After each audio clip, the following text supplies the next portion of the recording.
is an It Came From GenX video.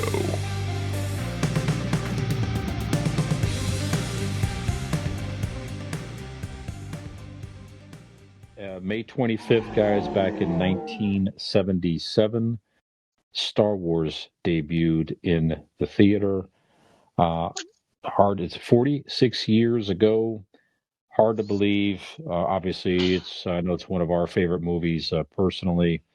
Nothing like it at the time, and certainly introduced a lot of interesting ships and everything in their own right. So, Keith, now you asked a question off camera, so this is a good tie into that here. So, Star Wars had a lot of interesting ships and vehicles and different things. So, Keith posed a question to us offline here. Let's get into it now here. So, maybe Star Wars is included, maybe it's not, but interested to know your top 5 fictional vehicles from our childhood here. So, Keith, this was your question. Why don't we start with you? What are your top 5 fictional vehicles from your childhood?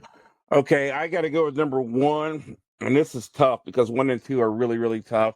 But I got to go with the Batmobile from the original Batman campy TV show. The 1966 one. Yeah, that is just what that car did to me when I saw it. I just lost my mind as a kid. There was just nothing cooler in the world other than that. Right behind it, man, Speed Racers Mark V. The Mark V was just like, wow. The way the lights were, they had the razor thing that could come out and all that, and the buttons on the steering wheel, you could jump stuff. That was a great one to me too. And then you get into obviously the Enterprise D on Star Trek: The Next Generation. Man, the way that went from the original Enterprise to that one was like, wow. Held about 1,300 people, all the windows. You saw the what do they call it? When they go into it, creates any kind of environment. You can't tell if it's real or not. I can't even think the name of it. But it's a virtual environment that was second to none. You thought you were really there. The smells, the movement. You could be in New York in 1946. The holodeck. I'm sorry. Yeah, we were introduced to that. I was so enthralled when that series first came out, and I saw the holodeck and that ship, what it could do. The first episode, you saw the saucer section detached from the rest of the ship.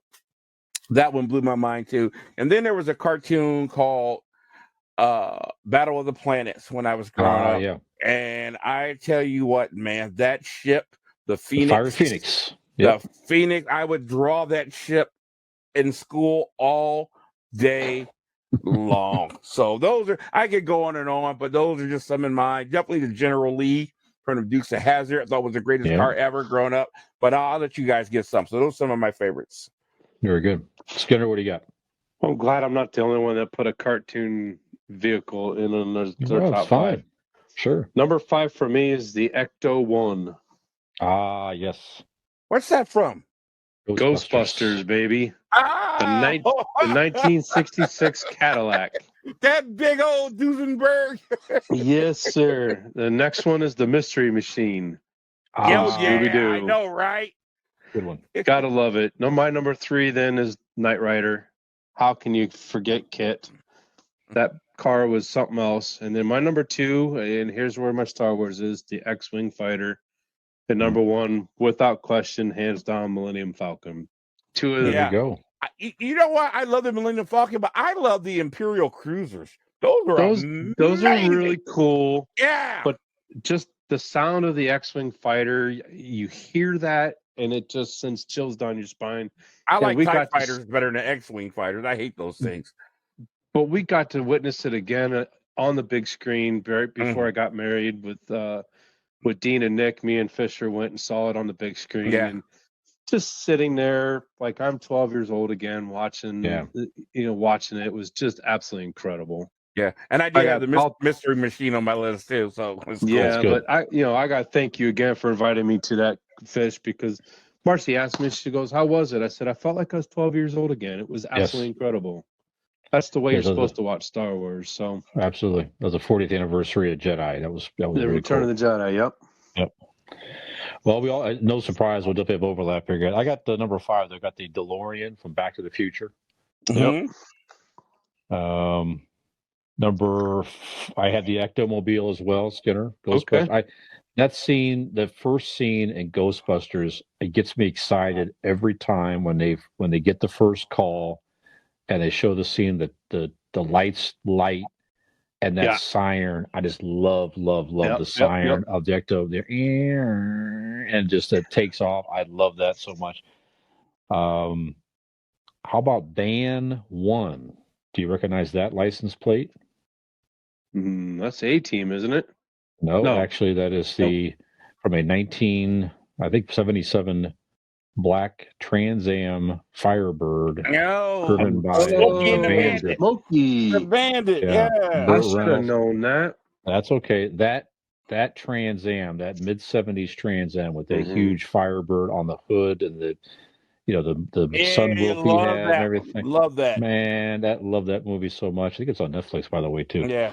But We saw great car. We saw that on the Yes, we 40th did. anniversary. Sure did. That was That'll a great be time. Miss Marcy that'll had be a 76 Trans Am. very nice. Yeah. How about the Ferrari GT from Magnum PI? That's another great one. Yeah. That's a great one.